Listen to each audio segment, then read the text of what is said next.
અત્યાર સુધી બીઝેડ કૌભાંડમાં કેટલાક એજન્ટો પકડાઈ ચૂક્યા છે। હજી પણ કેટલાક એજન્ટો એવા છે કે જે પોલીસ પકડથી દૂર છે, પણ ભૂપેન્દ્ર ઝાલા પકડાતા સાબરકાંઠાના એજન્ટોમાં હવે ડર ફેલાયો છે। એજન્ટો રોકાણકારોની વોટ્સએપમાં ચેટ વાયરલ થઈ છે। સહારા જેવી હાલત થવાની ગ્રુપમાં ચર્ચા થઈ રહી છે। ગાંધીનગર જવા મોટાભાગના રોકાણકારો તૈયાર છે, પરંતુ ડરના કારણે તે રોકાણકારો સામે નથી આવી રહ્યા, કારણ કે તેમણે પણ આ કંપનીમાં કરોડો રૂપિયાનું રોકાણ કર્યું છે। ઝાલાની ધરપકડ બાદ રોકાણકારો પણ સામે આવી શકે છે। સીઆઈડી કરી શકે છે વોટ્સએપ ગ્રુપની તપાસ। હિતેશ અમારી સાથે જોડાઈ ગયા છે। હિતેશ, વર્ષો પહેલા સહારા ગ્રુપનું પણ આવું થયું હતું, લોકોના પૈસા અટકી પડ્યા હતા, કેટલાક એજન્ટ્સો પણ સામે આવ્યા હતા। હવે આમાં પણ જે વોટ્સએપ ચેટ વાયરલ થઈ છે તેમાં કઈ બાબતનો ઉલ્લેખ છે, અને આ જે ચેટ છે કયા ગ્રુપમાં વાયરલ થઈ છે?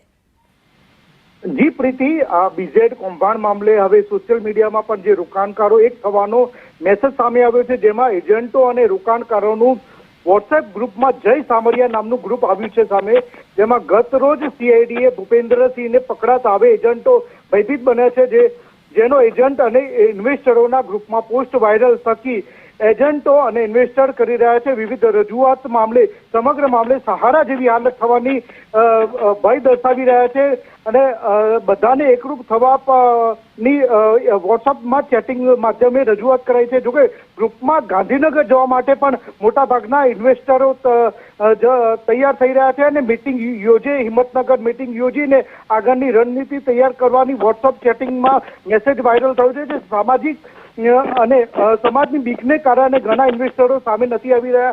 ભૂપેન્દ્રસિંહ ઝાલા ઝડપાયા બાદ ઇન્વેસ્ટરો તેમજ રોકાણકારો ગ્રુપમાં લખાણ અને કોમેન્ટો સામે આવી રહ્યા છે। જોકે સીઆઈડી ક્રાઇમ દ્વારા ગ્રુપની તપાસ કરવામાં આવે તો ખૂબ મોટા પ્રમાણમાં રોકાણકારો સામે આવી શકે છે। જી પ્રીતિ, આભાર હિતેશ તમામ વિગતો માટે।